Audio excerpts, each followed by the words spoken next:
This is Renu Yadav and welcome to my channel Renu Yadav economics point. आज इस video में हम लोग डिस्कस करने वाले हैं उपभोक्ता व्यवहार से संबंधित कुछ एमसीक्यूज जो आपके पीजीटी, टीजीटी और अन्य कम्पिटिटिव एग्जाम के लिए बहुत ही इंपॉर्टेंट है। मैं बता दूं ये क्लास 12th के लिए है और बहुत ही बेनिफिशियल वीडियो है। और जिन बच्चों ने नहीं देखा है इसका पहला वीडियो वो जाके प्लेलिस्ट में देख सकते हैं। तो चलिए हम लोग स्टार्ट करते हैं। तो ये रहा आपके सामने क्वेश्चन नंबर 1। यदि उपभोक्ता की आय मतलब एम में वृद्धि होती है तो बजट सेट कैसा होगा। ऑप्शन यहाँ 4 आप देख सकते हो, बड़ा हो जाएगा, छोटा हो जाएगा। तीसरा ऑप्शन है आपका अपरिवर्तित रहेगा और चौथा है इनमें से कोई नहीं। तो आपको बताना है इसमें से क्या परिवर्तन होंगे। तो इसका आंसर क्या होगा। तो हम लोगों ने चारों ऑप्शंस देख लिया है, तो इसका आंसर हो जाएगा आपका बड़ा हो जाएगा। यानी कि अगर उपभोक्ता की आय में वृद्धि होती है तो बजट सेट क्या होगा, बड़ा हो जाएगा। इतना याद रखना है आप लोगों को। चलिए नेक्स्ट क्वेश्चन में आगे बढ़ते हैं। जो आपका अगला क्वेश्चन है आप देख सकते हो, स्क्रीन पे आपको दिख रहा होगा, बड़ा कर देते हैं थोड़ा। चलिए क्वेश्चन नंबर 2। एक युक्तिशील उपभोक्ता कैसे बंडल का चुनाव करता है। अगर बात की जाए एक युक्तिशील उपभोक्ता की, एक बुद्धिमान कंज्यूमर की, तो वो किस तरह के बंडल का चुनाव करना पसंद करेगा। ठीक है, तो पहला है सबसे अच्छा, दूसरा है आपका सबसे खराब, तीसरा सर्वाधिक अधिमान वाला और तीसरा जो आपका चौथा है ए और सी दोनों, यानी कि ए और सी ऑप्शन दिया गया है। तो देखिए अगर बात करें जो युक्तिशील उपभोक्ता होते हैं वो क्या करते हैं ना कि सबसे अच्छा और सर्वाधिक अधिमान वाला ही क्या करेंगे, बंडल का चुनाव करेंगे। तो इसका आंसर क्या हो जाएगा, इसका आंसर हो जाएगा आप लोगों के सामने, मैं बता दूं, ऑप्शन नंबर डी होगा। नंबर 3। तो क्वेश्चन नंबर 3 है मांग वक्र में किसी वस्तु के लिए उपभोक्ता की मांग फलन है तो क्या है। अगर बात करें डिमांड कर्व की, तो उस डिमांड कर्व में किसी भी वस्तु के लिए उपभोक्ता की मांग फलन कैसी होती है ये आपको बताना है। तो क्या होगा, तो चारों ऑप्शन यहाँ पे देख सकते हैं। जैसे अपने मूल्य का होगा, दूसरा अन्य वस्तु के मूल्य को दिखाता है, तीसरा होगा मौसम का और चौथा इनमें से सभी। तो देखिए अगर बात करें कि इसका आंसर क्या होगा, तो इसका आंसर मैं आपको बताती हूँ। इसका आंसर हो जाएगा ऑप्शन नंबर डी। याद रखिएगा ऑप्शन नंबर डी होगा इसका आंसर। ठीक है, नेक्स्ट क्वेश्चन में आगे बढ़ते हैं हम लोग। नेक्स्ट क्वेश्चन नंबर है आपका, आप देख सकते हो स्क्रीन पर, क्वेश्चन नंबर 4। यदि मांग वक्र D is the function of price, ठीक है, तो is equal to A minus B P हो तो शून्य मूल्य पर वस्तु के मांग की मात्रा क्या होगी। यानी कि यहाँ पे बात की जा रही है कि अगर मूल्य जो है शून्य है तो वस्तु की मांग की मात्रा यहाँ पर क्या होगी ये आपको बताना है। देखिए यहाँ पर अगर शून्य मूल्य बता रहा है तो आप खुद देखो कितना आसान सा मैथ है, क्योंकि यहाँ पे मूल्य मतलब प्राइस का वैल्यू कितना दिया गया है, शून्य दिया गया है। तो हम लोगों को करना क्या है, जो आपको समीकरण दिया गया है ना, डीपी जो दिया हुआ है इज इक्वल टू क्या दिया है, ए माइनस बीपी दिया हुआ है ना। तो अब हम लोग क्या करेंगे ना, जो ए माइनस बी इंटू 0 कर देंगे। क्यों कर देंगे 0, क्योंकि यहाँ पे पी का मान कितना है, पी का मान शून्य बोला गया है क्वेश्चन में, तो आंसर कितना आ जाएगा ए। कितना आसान है, तो इसका आंसर क्या होगा, ऑप्शन नंबर बी। ठीक है, याद रखिएगा ऑप्शन नंबर बी इसका आंसर होगा। चलिए नेक्स्ट क्वेश्चन में आगे बढ़ते हैं। क्वेश्चन नंबर 5 में देखते हैं क्या है सवाल। तो अगला क्वेश्चन है क्वेश्चन नंबर 5। ऐसी वस्तुएं जिनकी मांग की मात्रा आय की दिशा में गति करती है वह किस प्रकार की वस्तु कहलाती है। मतलब ये है कि कोई वस्तु है और जिसकी मांग की मात्रा जो है ना आय की दिशा में गति करती है, यानी कि आय बढ़ेगी तो मांग भी बढ़ेगी और आय घटेगी तो मांग घटेगी, इस तरह से यह व्यवहार करती है। तो किस तरह की वस्तु आती है। तो मैं बताऊं, यहाँ 4 ऑप्शंस दिए गए हैं, मैं सारे ऑप्शंस को पढ़ के बताती हूँ। पहला ऑप्शन है निम्न स्तरीय वस्तु, दूसरा सामान्य वस्तु, तीसरा पूरक वस्तु और चौथा इनमें से कोई नहीं। देखिए इसका जो आंसर होगा ना, मैं आपको आंसर बताती हूँ। ठीक है, चलिए बहुत लोगों को पता ही होगा इसका आंसर, तो इसका आंसर हो जाएगा आपके सामने। इसका आंसर है ऑप्शन नंबर बी। क्या होगा इसका आंसर, ऑप्शन नंबर बी, याद रखिएगा। ठीक है, चलिए नेक्स्ट क्वेश्चन में आते हैं। Question number 6। सेटेरिस पारिबस का क्या अर्थ है। अगर बात करें सेटेरिस पारिबस का क्या अर्थ है, तो पहला है यदि अन्य बातें समान रहे, दूसरा यदि सभी बातें समान रहे, तीसरा यदि कुछ बातें समान रहे और डी नंबर इनमें से कोई नहीं। तो देखिए 4 ऑप्शंस दिए गए हैं, तो बात करते हैं। तो इसका जो आंसर होगा वो होगा आपका ये यदि अन्य बातें समान रहें तो सेटेरिस पारिबस का जो अर्थ होता है कि सारी बातें जो है समान रहे, उससे संबंधित है। ठीक है, चलिए नेक्स्ट क्वेश्चन में आते हैं। क्वेश्चन नंबर 7 देखिए आपके सामने ऑलरेडी है, देख सकते हैं, ये आप लोगों ने पढ़ा भी होगा। तो ये जो क्वेश्चन है, सीमांत उपभोग प्रवृत्ति जिसे बोलते हैं marginal propensity to consume, English में बोलते हैं मार्जिनल प्रोपेंसिटी टू कंज्यूम, और इसे शॉर्ट फॉर्म में कहा जाता है एमपीसी। तो उसे कैसे परिभाषित कर सकते हैं? अगर एमपीसी को परिभाषित करने की बात हो रही है तो मैं आपको इसका डायरेक्ट आंसर बताती हूँ, क्योंकि ये बहुत ही छोटी सी बात है और बहुत आसान सा है, क्योंकि आप लोगों ने थ्योरी पढ़ा होगा तो आप लोगों को आइडिया भी होगा।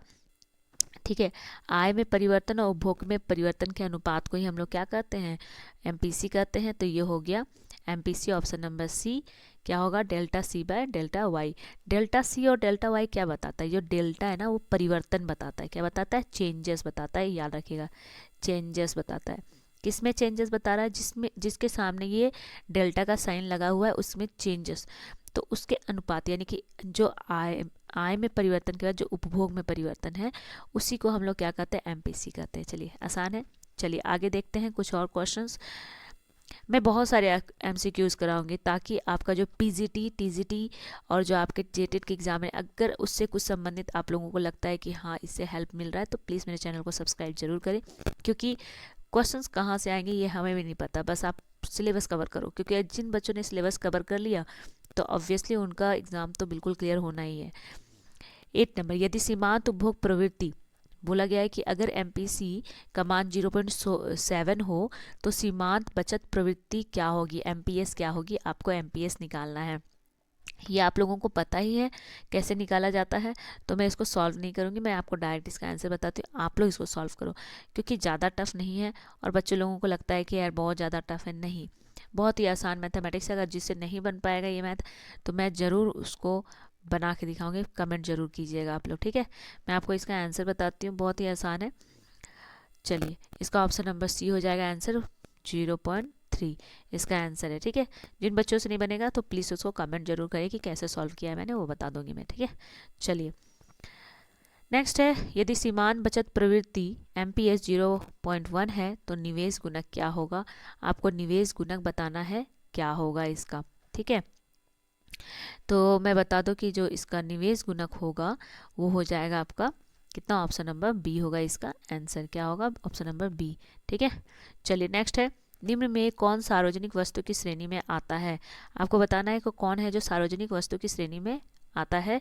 तो यहाँ पे निम्न में से सड़कें हैं, सरकारी प्रशासन, राष्ट्रीय सुरक्षा, इनमें से सभी। तो कौन हो सकता है इन चारों ऑप्शंस में से? तो मैं आपको बता दूं, इसमें जो होगा सारे के सारे होंगे, सार्वजनिक वस्तु मतलब पब्लिक गुड्स, और ये सारे पब्लिक गुड्स है क्योंकि ये सरकार के द्वारा बनाए जाते हैं और जो सभी लोग इसको क्या करते हैं? प्रयोग करते हैं, याद रखिएगा। तो ये सार्वजनिक गुड्स में आते हैं। ठीक है, यानी कि पब्लिक गुड्स में, ठीक है, पब्लिक गुड्स में आते हैं, सार्वजनिक वस्तु की श्रेणी में आते हैं। नेक्स्ट क्वेश्चन है, क्वेश्चन नंबर आपका देख सकते हो 11 नंबर क्वेश्चन है, क्वेश्चन नंबर 11। अब इस 11 नंबर क्वेश्चन में क्या है? उपभोग समीकरण जो दिया है C is equal to C plus C Y में सी डैश, जो ऊपर जो आपको सी बार का जो साइन दिया है, कि विषय में क्या सही है, वो क्या है? तो आपको बताना है ये क्या है।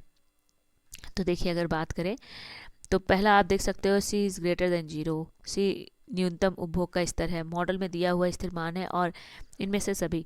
तो आखिर इसे क्या पढ़ा जाता है? तो देखिए यहाँ पे अगर C की बात करें ना तो याद रखिएगा इसका जो आंसर होगा, इसका आंसर होगा इनमें से सभी। क्या होगा? इनमें से सभी। बहुत ही आसान है, ज़्यादा कुछ भी टफ नहीं है, और आप लोग पढ़ते ही आ रहे हो, ग्रेजुएशन में पढ़ा होगा, 12th में पढ़ा होगा, जो बच्चे सीनियर क्लासेस में उनको इसके बारे में अच्छे से आइडिया होगा। ठीक है, नेक्स्ट 12 गुणक मल्टीप्लायर 1/1 माइनस सी।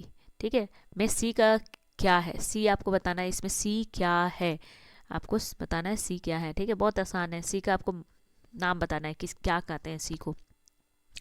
तो देखिए अगर हम लोग मल्टीप्लायर की बात करें तो इसमें जो सी है वो आपका होगा, ऑप्शन आप लोगों ने देख ही लिया है, तो इसका आंसर होगा सीमांत उपभोग प्रवृत्ति है। क्या है? सीमांत उपभोग प्रवृत्ति।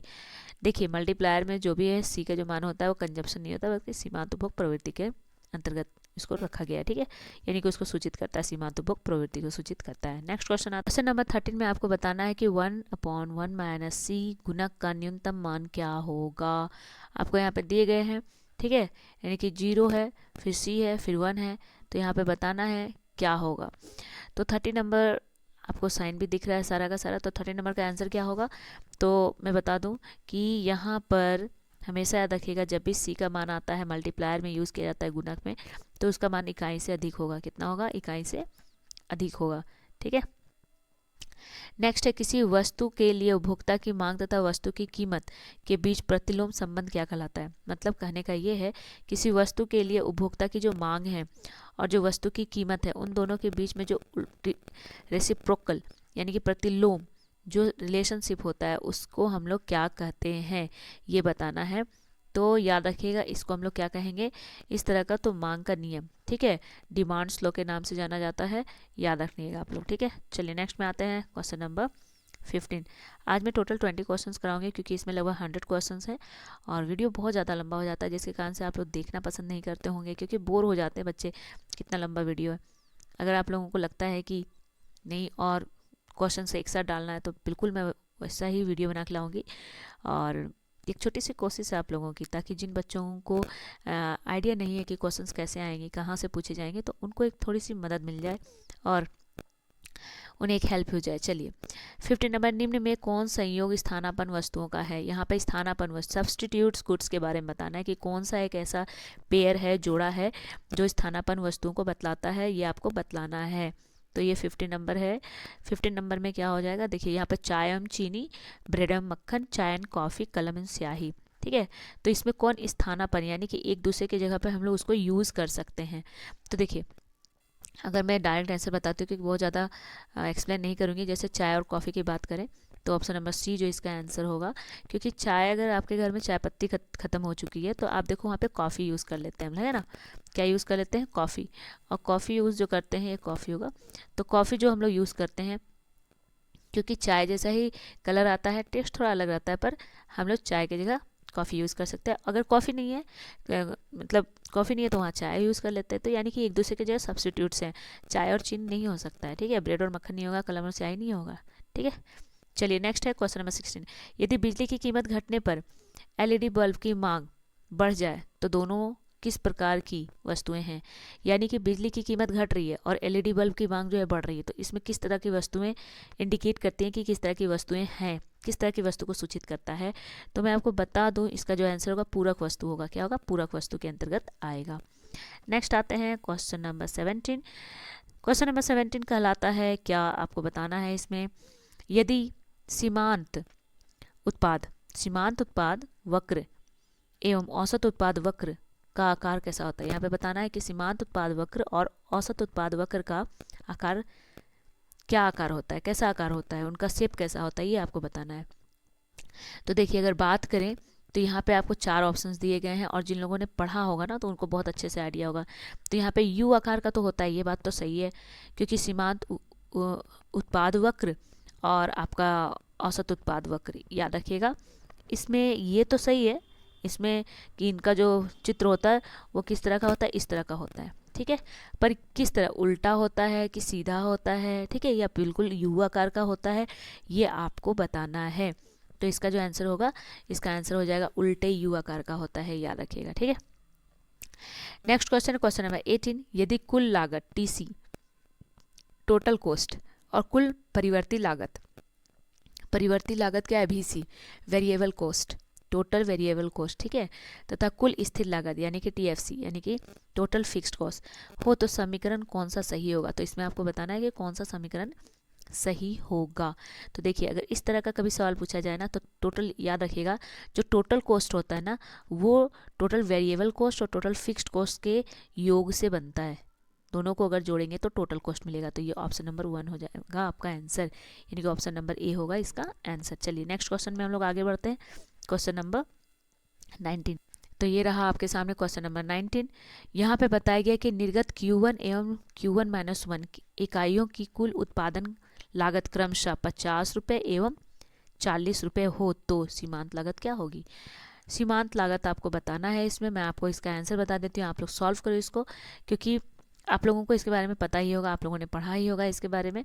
तो मैं इसका आंसर बता देती हूँ, आप लोग सॉल्व करके बताना क्या आंसर है आप लोगों का। ठीक है, तो इसका आंसर होगा option number D. Next question में आते हैं, क्वेश्चन नंबर 20।